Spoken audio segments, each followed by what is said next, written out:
பிரவீன், பிரதமர் நரேந்திர மோடியின் பல்லடம் பொதுக்கூட்டம், தூத்துக்குடி பொதுக்கூட்டம் மற்றும் பாளையங்கோட்டை பொதுக்கூட்டம் ஆகிய மூன்றிலும் திமுகவும் காங்கிரசும் மொழி ரீதியாகவும் இன ரீதியாகவும் தமிழகத்தை பிளவுபடுத்துகிறார்கள், நாட்டையே பிளவுபடுத்தும் வகையில் செயல்படுகிறார்கள்.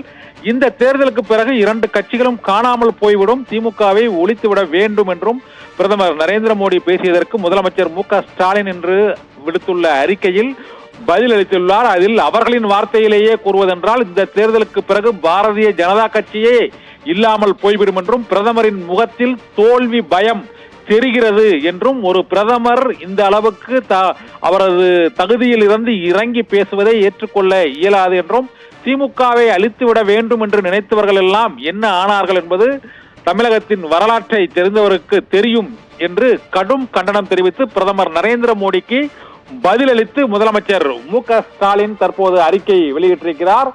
இந்த அறிக்கையில் பாரதிய ஜனதா கட்சியை நேரடியாக அவர் தாக்கியும் பிரதமர் நரேந்திர மோடிக்கு பதில் தெரிவித்தும் இந்த மடலை திமுக தொண்டர்களுக்கும் தமிழக மக்களுக்கும் முதலமைச்சர் மு.க.ஸ்டாலின் அளித்திருக்கிறார்.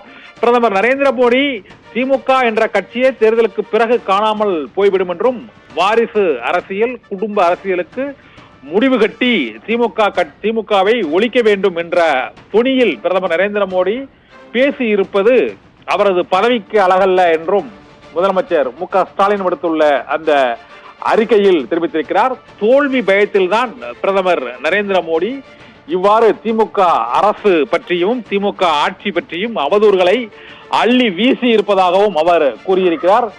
மேலும் நீட் தேர்வு உள்ளிட்ட பல்வேறு மத்திய அரசு மழை வெள்ள நிவாரணத்திற்கு நிதி ஒதுக்கீடு செய்யாதது உள்ளிட்ட பல்வேறு எதிர்ப்புணர்வுகளை திசை திருப்புவதற்காகத்தான் பிரதமர் நரேந்திர மோடி தமிழகத்தின் அரசு நிகழ்ச்சியின் போதும் அரசு விழாக்களிலும் திமுக மீதும் அதன் கூட்டணி கட்சிகள் மீதும் அவதூறுகளை அவர் தொடர்ந்து தெரிவித்து வருவதாகவும், இந்த அவதூறுகள் தமிழகத்தில் எடுபடாது என்றும், நாடாளுமன்ற தேர்தலுக்கு பிறகு என்ன நடக்கும் என்பதை மக்கள் அளிக்கும் வாக்குகள் முடிவு செய்யும் என்றும் முதலமைச்சர் மு.க.ஸ்டாலின் பிரதமர் நரேந்திர மோடிக்கு அவருடைய தமிழக வருகையின் போது அவர் சாட்டிய குற்றச்சாட்டுகளுக்கு பதிலடியாக இந்த அறிக்கையை வெளியிட்டுள்ளார். பிரவீன்.